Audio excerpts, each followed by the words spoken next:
Hello everyone and welcome to Business Africa, your weekly program on the African economy. In this week's edition, economic activities resume in Cameroon with the reopening of the Amchidé-Banki corridor on the border with Nigeria.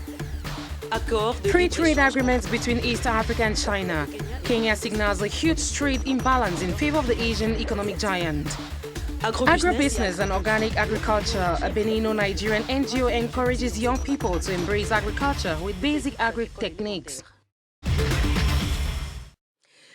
Commercial activities have in recent weeks resumed on the Amchidé-Banki corridor in the far north region of Cameroon. After 5 years of inactivity, the corridor, which represents a hub for huge financial economic transactions, has once again been opened to the populations and countries of the sub-region. Details with Naya Gomogomo and Nyasha Mutizwa. The reopening of the Amchidé-Banki road between Nigeria and Cameroon is raising hopes for an economic recovery. Closed in 2014 due to recurrent Boko Haram attacks, the main artery connecting Nigeria, Chad and Cameroon is a source of customs revenue. 80% of the supplies go to Nigeria. You know, Nigeria used to take cattle here. We have the agriculture and livestock that Nigeria consumes. Our maga rice is consumed in Nigeria. Our cows are consumed in Nigeria. But since then, nothing has come out. In conclusion, we have lost 100% of our economy. After the road closed, nearly $8 million was lost in revenue per month, resulting in hundreds of billions of dollars in losses for customs. Revenues dried up to less than $1.5 million a month. Many merchants even had to close shop. The reopening of this route is crucial for many of them. There are many countries, such as the Central African Republic and Congo, that are interested in this route. So it is the lives of the people that are most affected by this commercial transaction. So the fact that it was closed for 5 years has had a big negative impact on the community here. Today, nearly 10,000 people live in Amchidé out of an initial population estimated at more than 90,000. To promote safety and economic recovery, the Defense Forces are planning escorts of cargo envoys along the route that reopened on 15 May 2019. To explain the economic impacts of the reopening of this major axis, Yaya Nasrou joins us online from Kuseri in Cameroon's far north region. Hello Nasrou and welcome to the program.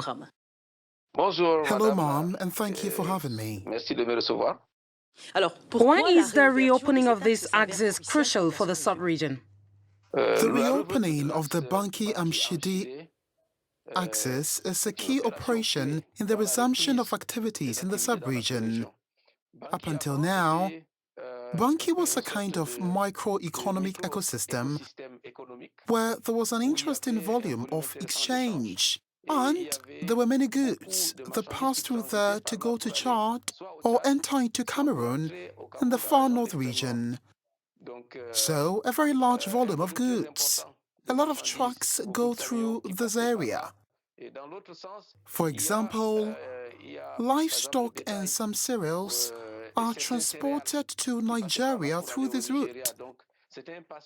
It was a very important link for economic exchanges between the two countries that was paralyzed by the security problem that caused everyone to move.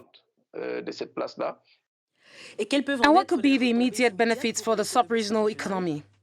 At first, as far as public roads are concerned and from a tax customs point of view, before that, for over a decade, and we had revenues of 150 to 200 million CFA franc. Over a period of 10 days, so per month it was 450 to 500 million CFA franc. I'm afraid to underestimate. I think that the daily exchanges still amounts to hundreds of millions of CFA franc. For the region, it is a breath of fresh air. The recovery will gradually move forward and will not be the same in the next 3, 4 or 5 years and beyond, because there's another route that has been opened through Protocol and Gambaru Protocol that supplies Chad directly. Even before goods went to Chad, which was a very popular destination, there was a very large volume going to Chad. Let's say 60 to 70% of the goods that came out of Nigeria and went through the Banki-Amchidé route generally went to Chad. And in your opinion, what should the states of the sub-region do to guarantee security and subsequently the free movement of people and goods on this axis? Much has already been done in this area. It was to secure the main roads that allow the safety of goods and people. So, whether it is on the side of the border from Nigeria or the side of Cameroon, the movements are scrutinized. And so, states should at least try to keep conflict areas away from the main roads to avoid such incidents. And this is what will make it possible to perpetuate a certain number of acquisitions. In addition, roads need to be improved because 30 to 40% of freight costs in the sub-region are related to transport. Usually, you buy products on the other side. When you transport it, you end up at twice the price just because of transport costs. And the roads are very bad. It is true that there are ongoing projects. The road from Banki-Amchidé, the road from Marau to Kuseri are being rehabilitated. It is only after this that we will regain a cruising speed in economic exchanges in this region. Thank you, Nasru, for the explanation. Economist and Regional Director of Commercial Bank Cameroon for the Far North region, Yaya Nasru, was online from the city of Kuseri. Thank you very much. China is ready to negotiate a trade agreements with countries of the East African community to address Kenya's complaints about a huge trade imbalance in favor of the Asian economic giant. Details in the second part of the program.